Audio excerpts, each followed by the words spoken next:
I don't even have my tea yet. How are you this morning? My name is Colleen Hammond. Thanks for joining us.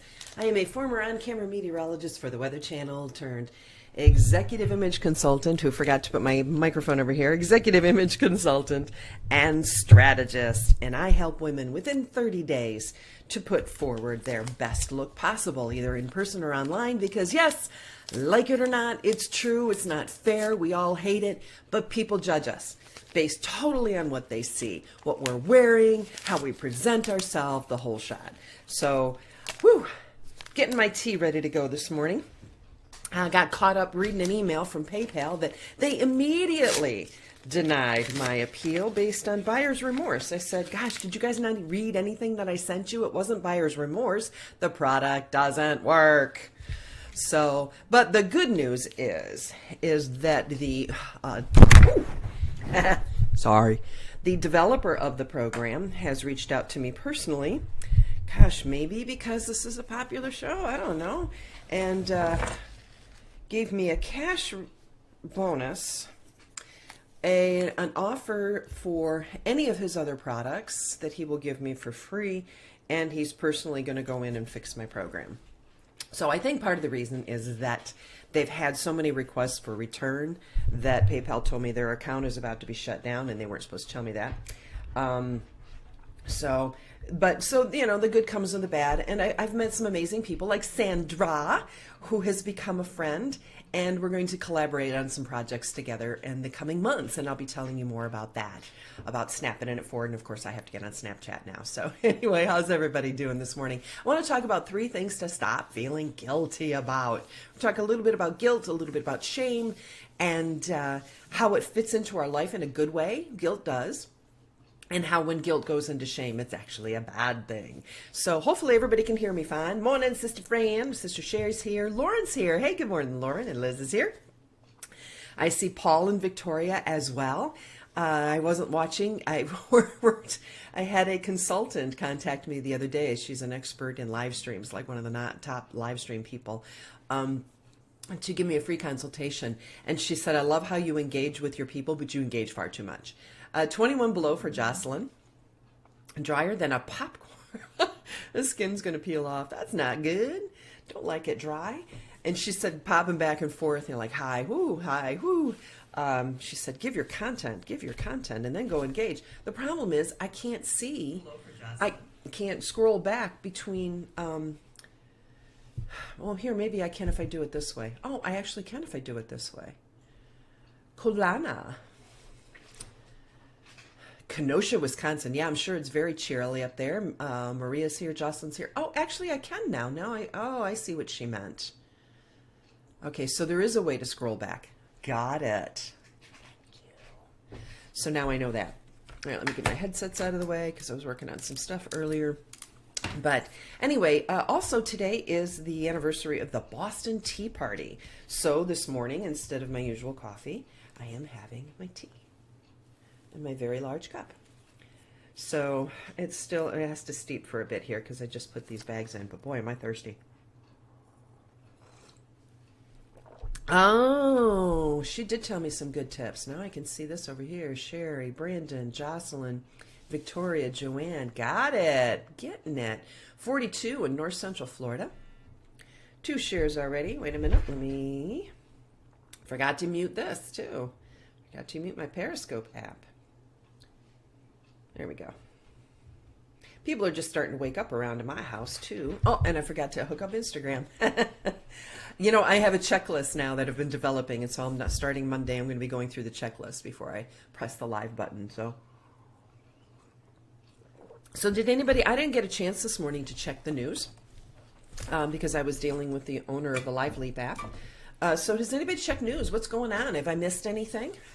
You know, Fridays, for those of you who don't know, Fridays is the day where if you want to bury a news story, you put out a press release on Friday. because nobody looks at the news traditionally. Your biggest news days are Monday and Tuesday. Tuesday especially. Monday people are kind of getting back into the grind of work, but Tuesday ends up being a bigger news day. So Monday and Wednesday are kind of that, but Tuesday's huge. And then Thursday it tapers off, Friday is dead. So anytime an organization wants to announce something, but not anybody, they don't want it really to be known about, they release a press release on Friday. They can always go back and say, I released that press release on December 16th. That went out. We were public about that. The thing is that people don't necessarily know about stuff. So anything you want nobody to know about, you release on Friday. So Fridays are my big day to go out there and search and see what's happening. I read press releases on Friday. Good morning, Sarah. How are you this morning? So happy to see. Oh, Mary Teresa's here. Missed you. Good morning. Watching recordings all week. Oh, so you're here live. Woo! What's special about this Friday that you made it live? That's great. I'm glad you're here. Brandon, Joanne, George's Chili as well. Did I say your name right, Kalana? I want to make sure I say that correctly.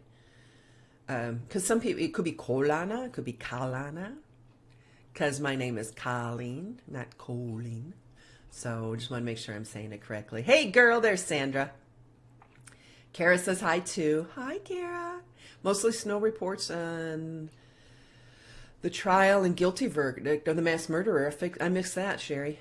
So, yeah, Sandra and I, Sandra Centorino. I love that name. You can tell some heritage there, huh, from that name. Of course, you're probably married into it. But Sandra and I are going to be doing, I'm joining forces with her in her, it's Snap It Forward. I still have to go back, and you were like, okay, now to participate. And I'm like, I have to jump on a business call. I had to hop off your live, and I haven't gone back to watch it. Everybody's good for Sarah. That's fantastic. Yeah, so I didn't see any news this morning. Oops. Let me close PayPal because I'm upset, so I don't want to look at that right now. Oh, yeah, we did well on the website yesterday. For some reason, that was up. And I downloaded Wirecast, so I'm going to be playing around Wirecast over the weekend. So hopefully by Monday, I'll be able to multicast this program on different platforms. So we'll be going on YouTube Live, Periscope Live here, and then I'll set up my phone and stream out, if I've got enough bandwidth, on Instagram Live as well. Snap it forward. There. Oh, fantastic. There's the info. Good morning, Dorothy. There's the info. So thanks, Sandra, for sharing that. And it's something I'm going to be participating in. And it's just a way of promoting positivity. What we talk about all the time here in the morning, about bringing positivity and bringing a sense of joy and happiness into social media. Because there's so many, nasty things going on. And that's why this consultant reached out to me yesterday. She said, I'm so tired of dancing bikini shots on Periscope. And she said, I scrolled through Periscope and saw your feed. And then, because I've only done, I think, 6 shows over on Periscope. And she goes, and then I came over, you mentioned Facebook. So I came over and I watched a bunch of your Facebook Lives. And she was really impressed. And she's a top consultant for a lot of major corporations and major media. So it was a good connection to make, and I was just very happy that she reached out.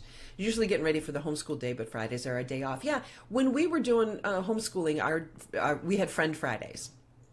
So we would focus on school Monday through Thursday, and then if there was things that still needed to be accomplished and finished from their schoolwork, they would catch up with that on Friday, and then we would go visit friends. So we always had a Friend Friday built in. Well, now my youngest is going to be 18 in a few weeks, right? And so what we do is my girlfriend and I still get together for Friend Friday. Not every Friday, probably about once a month, but we just try to get together for Friend Fridays because we've been doing it for 11 years. So I can't remember the kid's name, but he went to a black church and murdered 9 people at a prayer meeting. Gosh, I totally missed out on that. So I try, yeah, a lot of that stuff I try not to look at. So anyway, I got to give myself some love here and heart it up. I think what you do is if you're watching in the feed and then you hover your mouse over the video, it says click for more.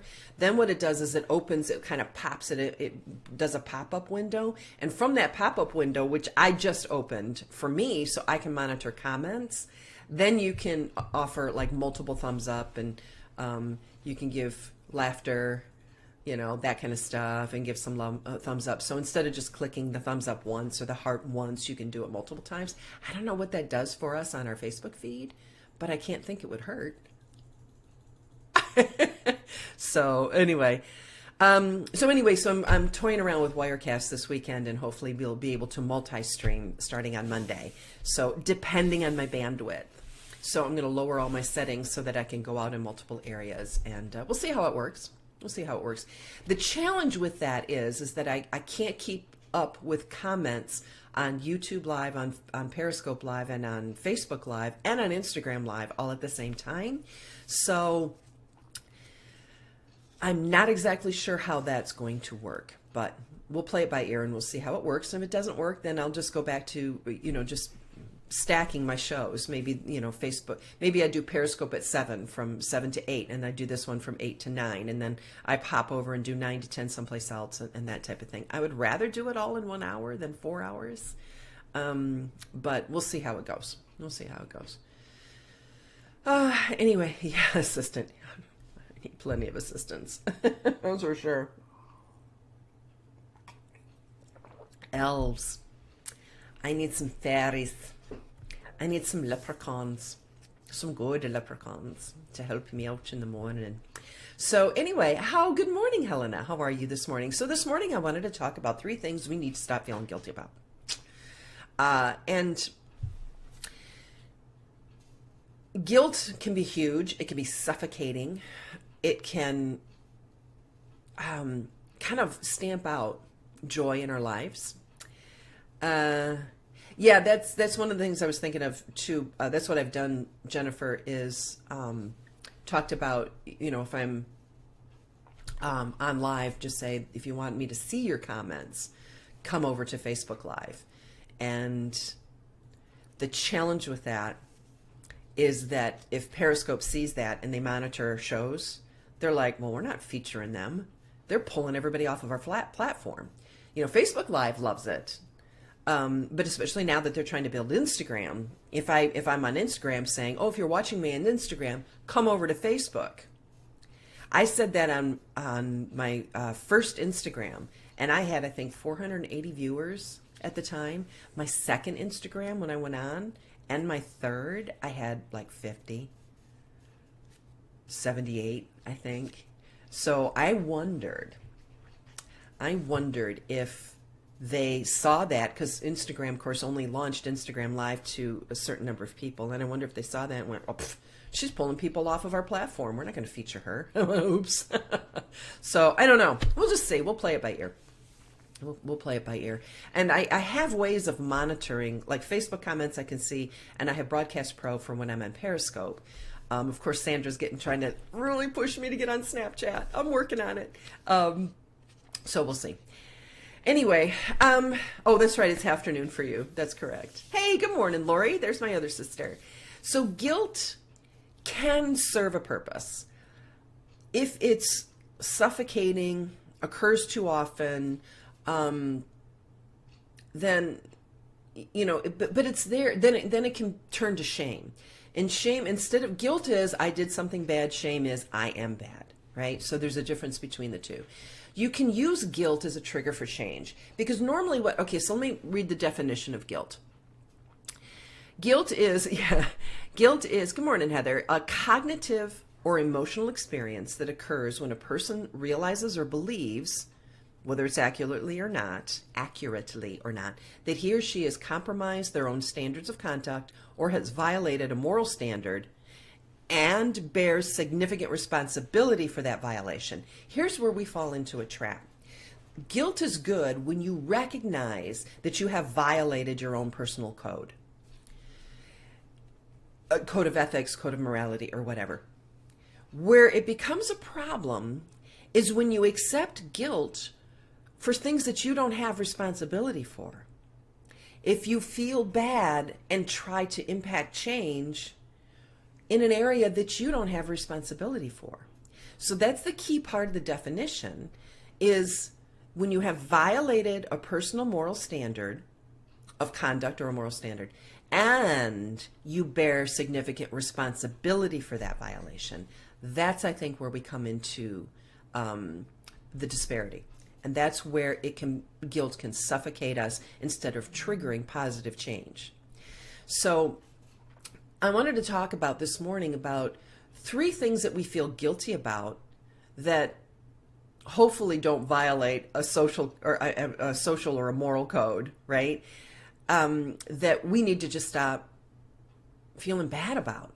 And instead of saying I feel guilty, I feel bad. That's okay. You can feel bad. But guilt is heavier. Guilt is when you violated moral codes, and you're totally responsible for that violation. And then again, the difference between guilt and shame. Shame is I am bad. Guilt is I have done something bad, and I feel bad about it, and using that as a trigger for change. So number 1, not checking social media. I just feel guilty if I don't. No, guilty is a moral obligation. You are not morally obligated to check your email, to check your social media, to give up thumbs and likes and hearts to people. Yeah, but if I don't do it, who will? But it's not your moral obligation. Your moral obligations are to your family and to yourself. Well, first of all, to yourself, to get your soul to heaven. Second of all, to your family, to your immediate family. And, there comes a time, like for my children, my youngest is now broaching that 18 mark. And if you read any of the Love and Logic books, which I'm a big proponent of, because they're very Thomistic when you really reach down and read into them. But how when a child is very, very young, you have a strict set of rules, and they have to follow all these rules, and you control everything about their life, what time they get up, what they eat, when they eat, all of that type of thing. As they get older and older and older, you're training them to be an adult. And as they get older and older and older, those guidelines, or that control of what they eat, when they're getting up, what they're doing, who they're hanging out with, it gradually, like a cone, gets looser and looser and looser the closer they get to 18 and moving out, right? The challenge is, that's why I love these books so much, the challenge is when they get to be teenagers and they start making bad decisions that you want to clamp down again. But part of growing into your adulthood is making mistakes and hopefully learning from them. And when you don't let people fall flat on their face and learn from that, then you become a codependent. And you need Codependents Anonymous. Go to a CODA meeting, learning to let other people make their own mistakes. Of course, the challenge, they're called the Love and Logic. Oh, Melina, that's okay. Don't worry about being late. I started. Here, let me pull up a link to the Love and Logic books. I can't remember the gentlemen's names.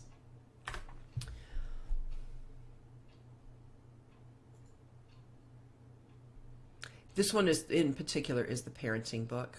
There they are, Foster Klein and Jim Fay. Come on, give me a text. Here we go.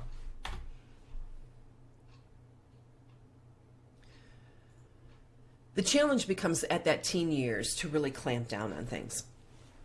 So this was a real eye-opener for me, that you have to allow your young adults, because of course the word teenager was created as a marketing term. We were talking about this the other night too, millennials, Generation X, all these things are marketing terms to define a certain level of marketing to an age group, to a demographic, that type of thing. And that's where the word teenager came in. Well, I prefer the word young adult, even though you use the word teenager often, right? But when you talk about a young adult, that's our goal as parents, in my opinion, is to raise an adult. And right now they're a young adult and they're underneath our roof and they're abiding by our rules and they're living, but they have their own money, they have their own income, they're developing friendships, they're developing likes, dislikes. And again, it's that decade of decision from 12 to 22 where they're making the most important decisions of their entire life. What career they're going to go into, what school they go to determines their career. What school they go to often determines who they meet, who they marry. And then once you get around 22 to 30, right, that's that age range where a lot of people are getting married, they're locked into careers, they start having children, and then they settle into the rhythm of life. Most of those decisions are decided between the decade of decision, 12 to 22. So as a parent, you've got this 12 to 18-year-old that's under your roof. Of course, they have to live by your rules and your moral codes, because they're in, you're paying the light bill, frankly. And our children contribute to, the running of the home, whether it be by, menu plans or cooking or contributing to a light bill or contributing to internet or contributing to their phone bill. You can't help them up if you don't let them fall. Very well said, Sherry. They are very good, Jennifer. I don't recommend things highly. I remember recommending a book once, and a guy went out and bought a case of them, and then he read the book, and he went, it really wasn't that good. And I thought it was a decent book, but ever since then, I rarely recommend things. And that's why when I was promoting Michael Hyatt, which I seem to be bringing his name up a lot recently, I don't promote people lightly. Simply because after that once, and then the guy wrote me and he's like, I bought a case of books based on your recommendation. It really wasn't that good. I just thought I'd let you know, so I don't. Well said, Helena. Without freedom, a choice is not really a choice. Yeah, absolutely. And this whole topic came up based on a conversation that I had with my daughter and her boyfriend the other day. Or yesterday afternoon. And it kind of rolled, and then I had something else I was going to talk about this morning, and I thought, that's probably a better Monday topic. I'll roll it over to Monday or Tuesday. And I thought we would talk about guilt, because we started talking about the difference of guilt and shame and, why we have rules for them as, as far as dating / courtship type stuff, and, how those rules can be loose, but they have to be confined. And it just all built into this guilt, shame discussion. And I went, a little heavy for a Friday, but I think this is something that we can talk about and really understand how this all works into our lives. So not bearing the responsibility for other people's actions. But again, the Love and Logic book's talking about as they get older, they're going to make mistakes. So would you rather them make a $20 mistake when they're 15, 16, 17, 18, or a $20,000 mistake? They're handling their own money. And what this begs, thanks you, Marsha. I appreciate that. Good morning from Kentucky. And what we started early with this, with Halloween / All Saints, where they come home with all these candies and all these goodies. While my oldest son, Ian, the engineer now, right?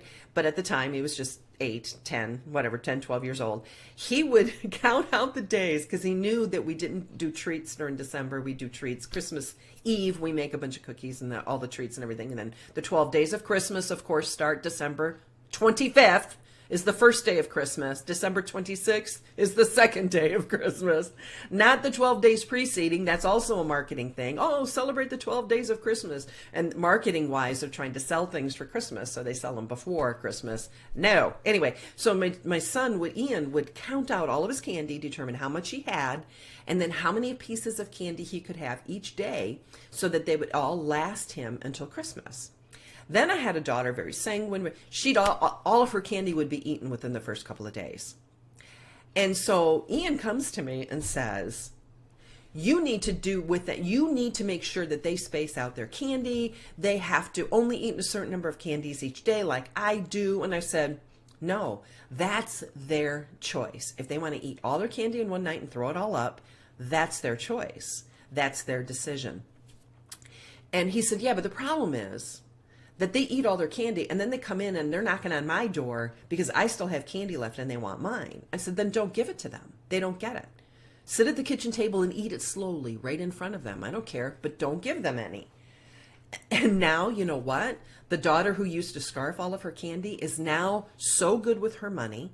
She knows how to plan out her money. When she gets money, she sits down and determines how, because she used to eat all of her candy. And she said this. She learned it from eating all of her candy, that she had to learn how to make things last. So she saw what her brother did and went, and planned that all out. And now she's that way with her money. So that's just one example of how you let people make their own mistakes, in a family situation. And the older they get, they're going to make more mistakes. It's their life.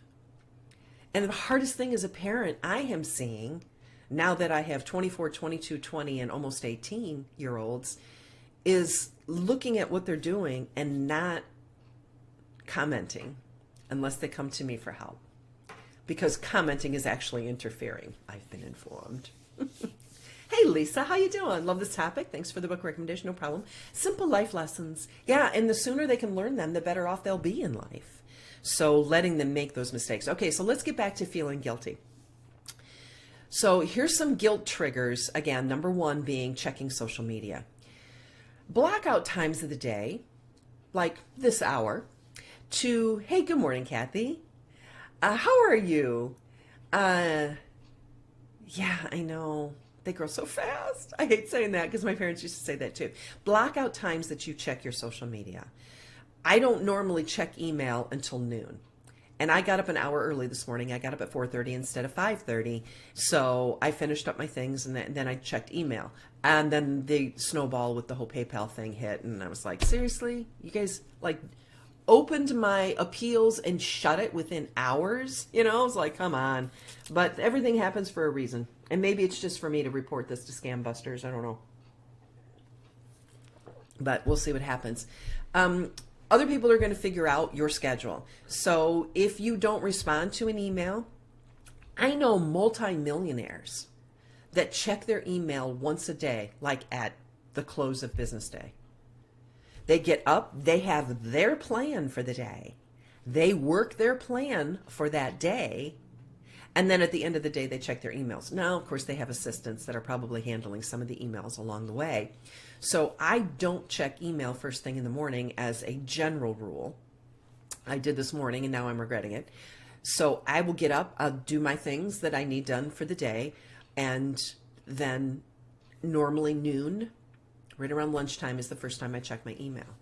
So people have learned over time that they'll probably hear from me around noon. Around lunchtime is when I check email and that's when I answer it. And they have learned over time that's how I roll.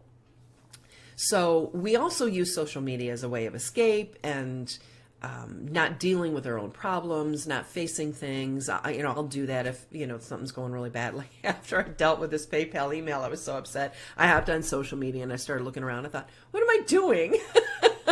This is not helping me. Let's do something proactive, so I did something different. But we often use social media as a way of escape and saying, but I really need to be there giving likes and thumbs up because if I don't do it, other people won't. And, so instead I engaged in some self-care. I did a little bit of an extra long workout. I set up my food plan for, today and this weekend, which I normally would have done later. And so I did a little bit more self-care. I spent more time in meditation instead of on social media, and that type of thing. So really important to set your boundaries and not use social media for a crutch and not feeling guilty if you're not on social media or answering emails or, have to run in and out of the room 16 times a day to check my email because somebody might be getting a hold of me and I really need to reply, because of this, or text messages. Oh, I really have to reply to that. I take my phone. I have my phone with me now, but my phone is in another room in the mornings and I sit down and I do my work and somebody will say, but I texted you. I'm like, I didn't have my phone with me. It's a distraction for me. And every time you're distracted, it takes your brain about 15 to 20 minutes to fully focus and get back to doing what you were doing before. Women actually do it a little bit faster because we have the connections go to left to right across the brain. Men's are forward and back, right? So I don't keep my phone with me. I'm not obligated to have my phone with me. If somebody texts me, I'm not obligated to reply right away. So don't feel guilty about that. We've become so tied to the electronics around us that it's causing stress and it's causing this guilt. Put it away and don't worry about it. Number two, people feel guilty about indulging themselves in something. Now, I don't mean spending money that your family doesn't have to go get a mani-pedi. If you don't have money for a mani-pedi or you don't have $59 to go get a massage at Massage Envy once a month. If you don't have the money for that and you're taking food out of your family's mouth by indulging yourself, don't do that. That's where guilt is a good trigger. That's where guilt is telling you, I shouldn't be doing this. I'm violating a moral code and I'm triggered to do something better. Cal Newport's book, Deep Work. Yes, great book. Talks about breaking the social media. Yeah.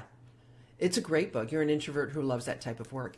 Yeah, well, and it's finding what works for you, introvert, extrovert, ambivert, that type of thing. But yeah, that's a great book. I haven't read that in a while. I'm going to have to go back and reskim my notes on that.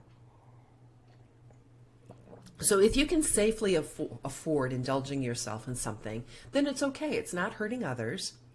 And you have to put your oxygen mask on you first.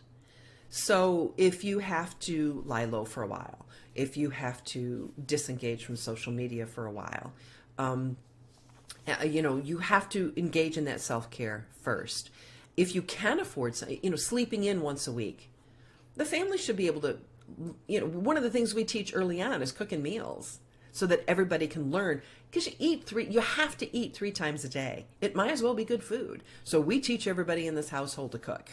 And we enjoy cooking. We make great meals. We have some of the best meals around here, unfortunately, and some of the best desserts. So we have to eat 3 times a day. Might as well be good at it. So I teach everybody early on how to cook. The family you can sleep in one morning where they are not allowed to knock on your door. And if they knock, you don't answer. And then you add 15 minutes. If they knock, you add 15 minutes to however long you're going to be in there to get some alone time, to get your own private space, because they have to learn that you have certain boundaries, and that's okay. Let me see. Sleeping in one day a week is teaching others to cook, so that you're not the only, so that everything doesn't pile on your shoulders. And some people will do that. They'll accept all this responsibility because part of it could be a low level of self-worth, where they feel that they have to accept all this responsibility and burden and shoulder all of this because it gives them a sense of self-worth. And it gives them a sense of feeling needed and feeling important, when in reality, people are just taking advantage of us. And we're allowing people to take advantage of us. And we're proving to them that we really don't feel good about ourselves because we're pulling all of this in. If I don't cook all the meals, they won't get done properly. If I don't clean the bathroom, who's going to clean it properly? If I'm not the one vacuuming the carpet, that's my job. So we put too much on our shoulders. I'm not sure if I'm explaining this correctly. When we accept too much and we start burdening ourselves with too much, our cup is empty because we don't have this self-care. We're not taking care of ourselves, but instead we're looking outside and trying to fill our basic needs with other people's crap, basically, and solving their problems instead of taking care of ourselves. Let me see. Grown Up, Joanne's book. Social media fast is self-care. Yeah, you really do. Good morning, Dan. Being a Trump voter. Oh, that's interesting. I was extremely happy after the election, but I felt I shouldn't be celebratory for the sake of others. Is that guilt, humility, or both? I don't see that as guilt. I would tend to be, I don't want to be out in the streets dancing around because I don't want people shooting me, but I think I say it as a little bit more of humility, frankly, Dan. It's like, I don't want to rub it in other people's faces. If my candidate didn't win, then I don't like when people are like, in my face with it. I think that's inappropriate and socially unacceptable. So I think it's more, again, guilt is more of a moral thing. So I don't see that as guilt. I see that as more of humility, frankly. Me, myself, and I, said Sherry. Tina says, back miscarriages and pregnancies made me accept help, and it resulted in the children learning to cook. Yep. I had 5 miscarriages back to back to back to back to back. After my last was born. I've had a total of 8 miscarriages that I know of.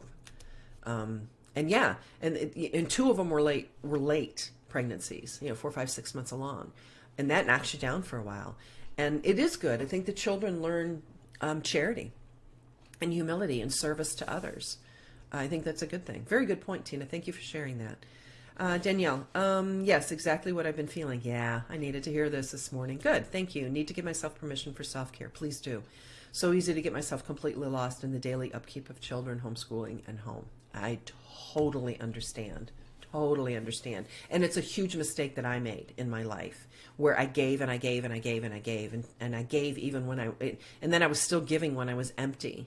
I had one of my daughter's friends was over a couple of weeks ago, and her mom was sick. She said all she remembered was her mother being sick from the time she was 5 until she was about 17.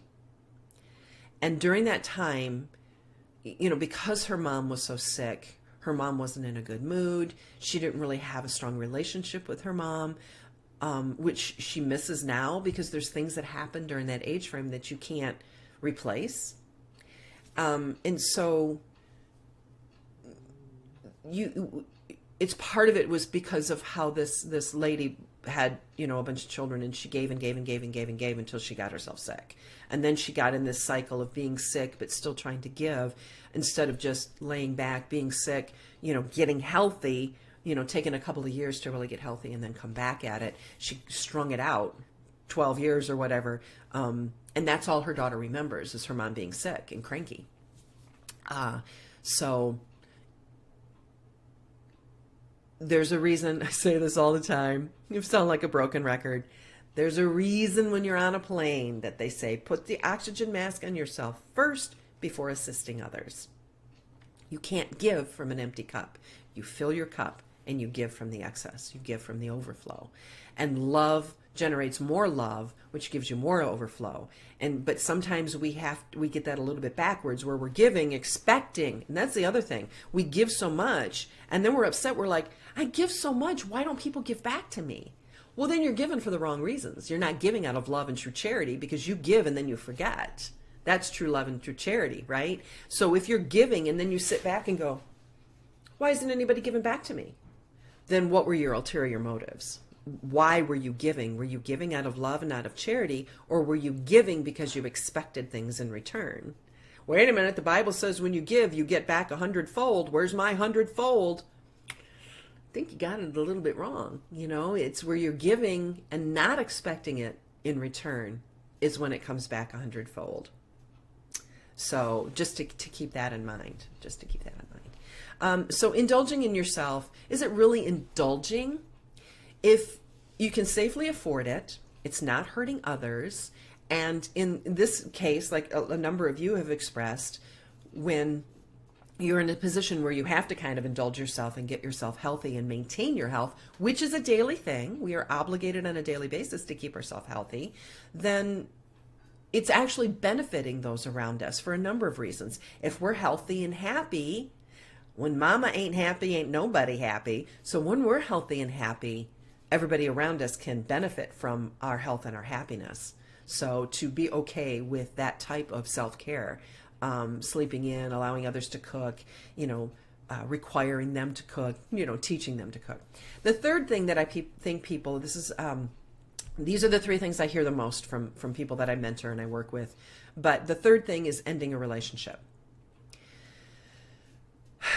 Sometimes this happens in our life with friendships, where either geography or lifestyle would just cause a relationship to fizzle. And we feel guilty that I haven't talked to my high school friends. But if you don't have anything in common, why are you maintaining this relationship? Is it a sense of guilt? Well, guilt is a moral obligation. Are you morally obligated to maintain these relationships with people you have absolutely nothing in common with? So you have to dig down into your motives. Why is this important to you? Why do you feel guilty about it? Sometimes it's okay to end a relationship. Oftentimes, it's okay to end a relationship. If it's a damaging relationship, I've known women over the years that are in abusive relationships. And yes, but it's comfortable. But I've been with him for so long. I would hate to sever this relationship when I've already devoted X number of years to it. But it's not a healthy relationship. So it could be an abusive relationship, as far as partners together. It could be a friendship that's not a healthy relationship. What are your reasons for maintaining this friendship? And then we get to the kicker, family. I get every year, and especially since, a lot of my friends have very strong religious foundations and their families don't. So they're getting into Christmas, and they don't do 12 days of Christmas before Christmas, they do 12 days afterwards, or they celebrate the Feast of St. Nicholas, or they celebrate Epiphany, or they choose not to put their tree up, and their family doesn't understand because their family doesn't have the same religious beliefs that they do. And so that's where your things come in, get a little bit trickier, where do you maintain that relationship? Well, yeah, because they're family, right?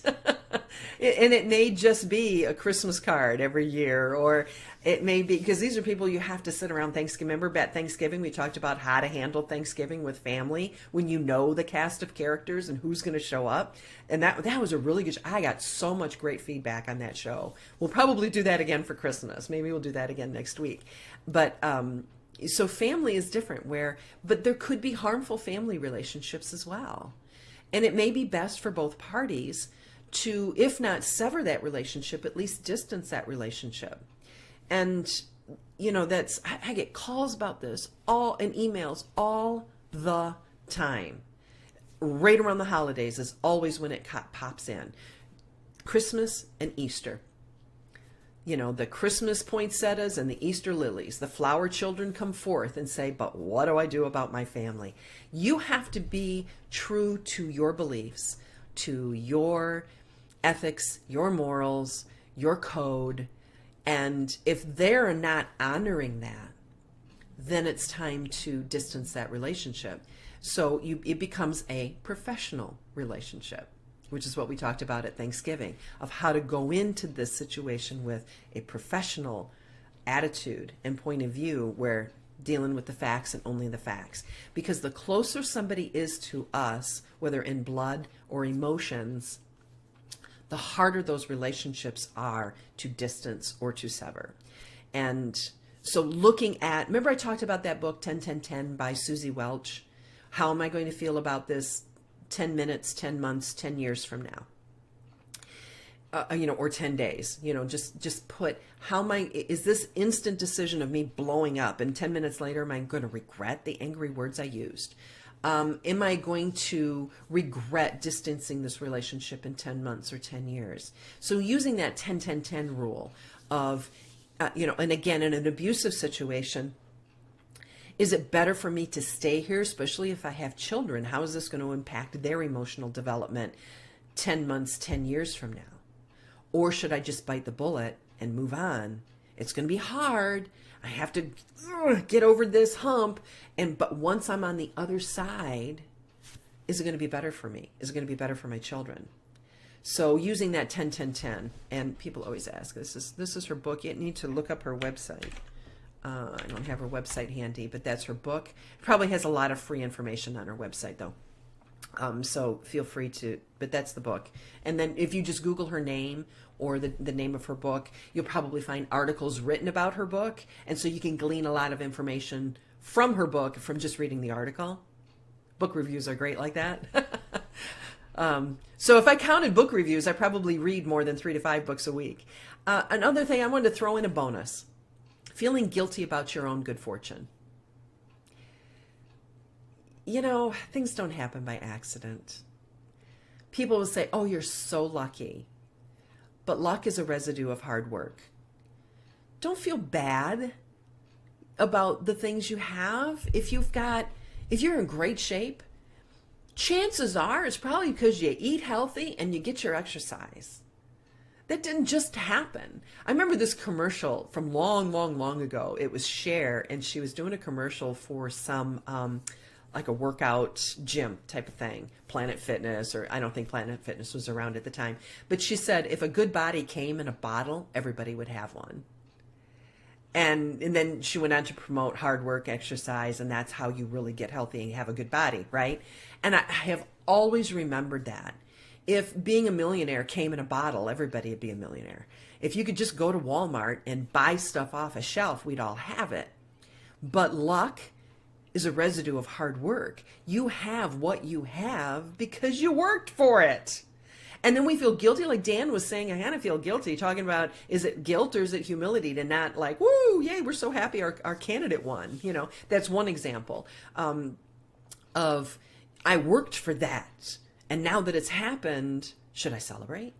Well, not if it's going to be rubbing people's face in it. It's not a matter of celebrating it, but it's also a matter of not feeling guilty about it. If you worked for something, if you're healthy and in good shape, and somebody says, wow, your skin is glowing. Thank you. We were talking about this again the other night. We sit around and talk a lot.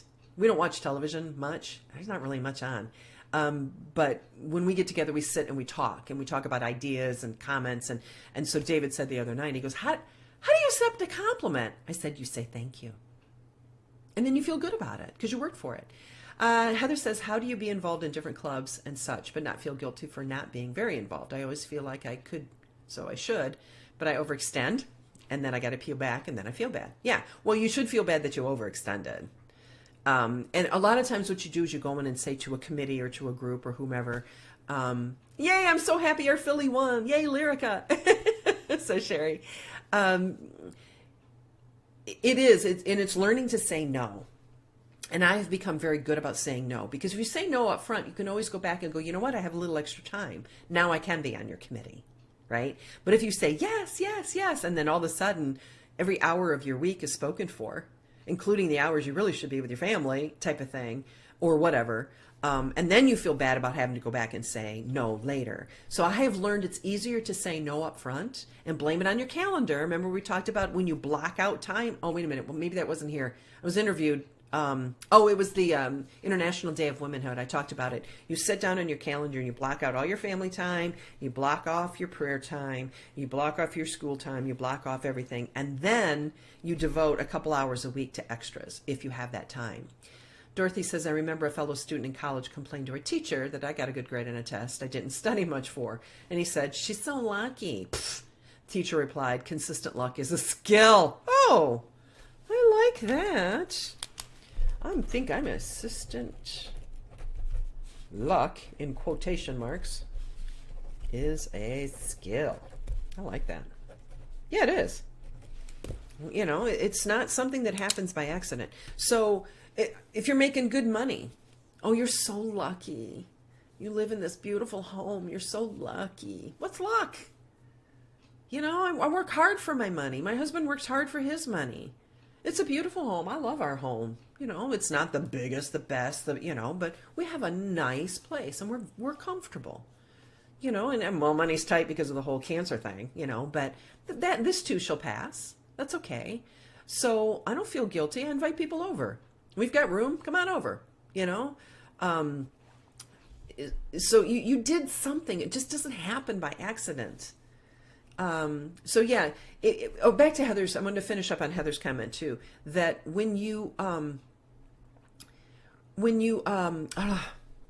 so going to them and saying, I'm really committed to this. I thought when I committed, I'm really committed to this committee, whatever they're doing, the Advent committee, I was really committed to the Christmas Eve show. And when I said yes, that I could be involved, I thought I had the time. But it's not fair to the success of the committee for me to continue to be involved because I don't have the time right now. And what I have committed to do is not going to get done. I apologize. I thought I had time for this. Other things have come up. And my primary obligation is to my family. And for the best of the committee, and for the best of this event, it's just better for all involved that I withdraw myself. I know you will understand. Because it is better for them, and it's better for you. And when you agreed to do it, you honestly thought you had time, but now you realize I really overcommitted. I don't have time for this. So if you schedule out your calendar time first of your primary obligations, God first, family second, career third, and then all the social stuff comes in, or the volunteer stuff. You don't do volunteer stuff when you have littles. That is for people that, when you have littles at home, especially when you're homeschooling, right? Your primary obligation and your time blocks are all right there. They're already spoken for. You don't have time for charitable organizations and charitable work, because right now your primary act of charity is right there every morning across the table from you, forming those young adults into functioning members of society. My son goes off to college and he's shocked. Nobody knows how to cook their own food. Nobody knows how to do their own laundry. He goes, why are these people voting? He said, I'm very concerned that these people have voting cards. Oh, yeah, I kind of agree with you. He said, they can't even function in life. They don't even know what it's like to go grocery shopping, make a meal plan. They don't know how to do any of this stuff. I'm like, well, that's why I taught you. I want you to be a functioning adult. Yeah, charity begins at home. And the first act of charity is looking in the mirror and seeing what acts of charity that person needs. Does that person need a kind word today? Don't talk mean to that person. Does that person need a hug today? That person needs to go find somebody to give them a hug if they're not getting it on their own. Does that person need a little quiet time today? Charity begins at home, starting with the person in the mirror. Because when you do self-care and your primary act of charity is to make sure that this person that's looking out at you in the mirror is 100% spiritually, emotionally, and physically, only when you are nobody's 100%. Only when you are the best, closest to the best you can be spiritually, mentally, and emotionally can you give. You can't give, I'm overweight. I'm not going to go out there and teach a Zumba class. I can't do it. It would be a disservice to everybody in that class who's in better shape than I am physically for me to be up there for 3.5 minutes before I paint teaching a Zumba class, right? And if I'm not spiritually right with God, I can't be out giving advice because it's not genuine. And if I'm not emotionally fit, I'm in no shape to be giving people advice. So until I fill my own cup, once this baby is full, and this is a big cup, once this is full, then it overflows, then I can give. Does that make sense? All right, I'm getting off my soapbox now. It's been too long. We've been on for, oh gosh, look, almost an hour. And it's a Friday, so I'm very honored that y'all are still here, that you're here at all on a Friday. Jocelyn says, my daughter got to play with a famous person in front of 60,000 people. We had a variety of people who stopped talking to your family because of the good things that happened to us. Yes, but they would flock when something was going badly. Strange behavior. That is strange behavior. I love seeing people do well, says Jocelyn. Amen. And you know what that does, Jocelyn, is that shows that you're in a good place. Because other people's success, when other people do well, that doesn't take anything away from us. So if we feel envious, which is kind of the deep down behind that, is that feelings of low self-worth causes us to be envious of other people's success, and then we badmouth, right? But when we're in a good place, physically, emotionally, spiritually, especially emotionally and spiritually, where we can look at somebody else and go, I am so excited for you. My gosh, that is so cool. Your daughter got to play with a famous person in front of all those people. What was that like? How did you feel? That is somebody that's coming from a good place. But when people cut you off, then you go, oh, thank you, God. Now I know where the good relationships and the bad relationships stand. Your success shows you where you stand with people. Sadly. Because I've lost friendships too. And it's like, wow, I thought that was a friend. Guess not. Guess not. So being able to move on. So anyway, making these decisions is taking the opportunity to not hop on social media all the time. Again, that goes to your self-care. Indulging yourself, whether it be sleeping in, having other people cook meals so that you're not shouldering that all yourselves, whatever, or ending relationships, setting your boundaries for self-care and knowing that sometimes it's best if you're in a relationship where you're allowing that behavior to continue. It's not good for them and it's not good for you.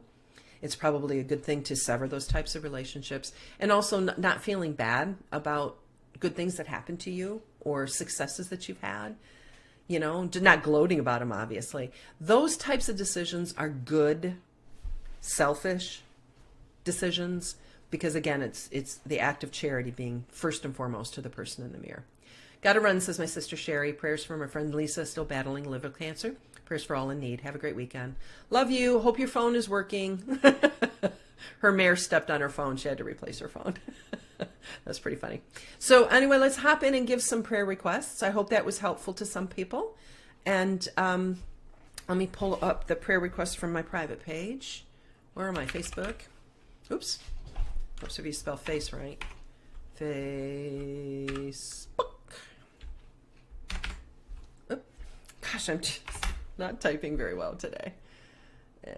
Going over. I usually have this pulled up. I apologize for not having this ready. And I still have to rearrange the side column. Facebook just flipped everything on me. Dun, dun, dun. Just saying with dignity. Okay. Oh, you're going to get to the phone today. Fantastic. That's fantastic. All right, prayer requests. For a friend's kidneys to be healed. Wow, I didn't know you were having problems with your kidneys. For those affected by the severe weather, for peace in our country and the world. For a woman who had preemie twins and her toddler, that they stay healthy and strong during this flu and RSV season. For somebody that's traveling today, safe travel because she'll be traveling through the snow. I'm going to read that one in a second. For strength to return. Someone who has Parkinson's and is having a bad day, healing for her marriage and for the faith of her children, and for, oh gosh, Dakota, they had to life flight him. He's having seizures. Forward this everywhere, please. We need prayers for the little boy. Please forward to all your friends and prayers. This is a friend's grandson. So for a friend of a friend of a friend of a friend of a friend of a friend of a friend's grandson, Dakota, who's being life flighted. Heather, prayers for safe travels for family and friends. Brandon, that you might hit an hour again today. Yeah, 2 minutes. It looks like I'm going to. Very valuable morning with you, Colleen. Thank you, Joanne. Much wisdom shared. Kind of got on my soapbox. Sorry about that. For my son's violin shop and loads of work for him. Yes, yes, yes. Oops. For those out in the cold, for parental and homeschooling rights in Alberta, Canada. Again, for those in the web of addictions. We got a lot of addictions in our family. Addiction runs deep. That addictive personality can be anything. It can be social media. It can be food. It can be drugs, alcohol, people, that type of thing. Addictions are a bummer. Tina says, for my family who has been battling the GI bug, and for a healthy pregnancy. Oh, I hurt for you. So, yeah. Yeah, addictions. I should probably do a show. I will when we start doing interviews and stuff. I'm going to bring more experts in on different addictions and things, because so many people's lives are impacted by addiction, not just those with an addictive personality or the addiction themselves, but those family members, or then they can be, adult children of family members that were either impacted by addictions, and how that impacts our decisions where, when you have a person with an addiction in your life, how that impacts you, and down the road too. I mean, it's pretty powerful. So, hey, for the family at this time that are dysfunctional and not putting God first, yeah, that's a rough one too. And that's hard. That's what I'm talking about. Family relationships really pop up during these holidays/holy days. Thanks for the talk this morning. Yay, needed to hear it. Good, I'm glad. For the adult children in the community. So anyway, have a fantastic weekend. I hope everybody has exciting plans and things that they want to do this weekend. And share this out if you felt that somebody else will benefit from this. I hope you did. And if somebody else will, I got the nicest comment from somebody on YouTube that said a lot of these YouTubers are like used car salesmen. And he said that I come across very genuine and honest, trustworthy, and knowledgeable. And I thought, wow, that's really nice. Dorothy asked for a healthy delivery Monday or sooner for a friend's baby. Happy, wonderful weekend going on to the 4th week of Advent, starting on Sunday. We get a solid 4th week this week. So wonderful. Thank you, says Susan. Good. I appreciate it. Good, good, good, good. This again, a lot of these things I pray about and boom, in the morning I'm doing a last minute thing. And what I had planned for this morning after the conversations and everything we talked about, sitting in the game room, just sitting talking with our children and their friends, just popped up a lot of really cool ideas. So I thought I would share that this morning. So I'm glad that I'm honored that you're here. And I want to honor you and your time, because time is a gift that you'll never get back. And that the fact that you just gave me an hour, 61 minutes this morning, I'm very humbled. I'm very humbled and very grateful for you being here every morning. So Holy Spirit led, absolutely. It's the only way to live my life. All right, so have a fantastic weekend, and we will see you Monday morning with something new and exciting, I'm sure. I'll pray about it over the weekend. That's why I don't like to announce it, because I pray about things over the weekend, and God only knows what's going to come out of my mouth on Monday morning. So have a great weekend. Love you all. May God bless you and your families this very holy season. We'll see you. Take care now. Bye. Family relationships really pop up during these holidays/holy days. Thanks for the talk this morning. Yay, needed to hear it. Good, I'm glad. For the children in the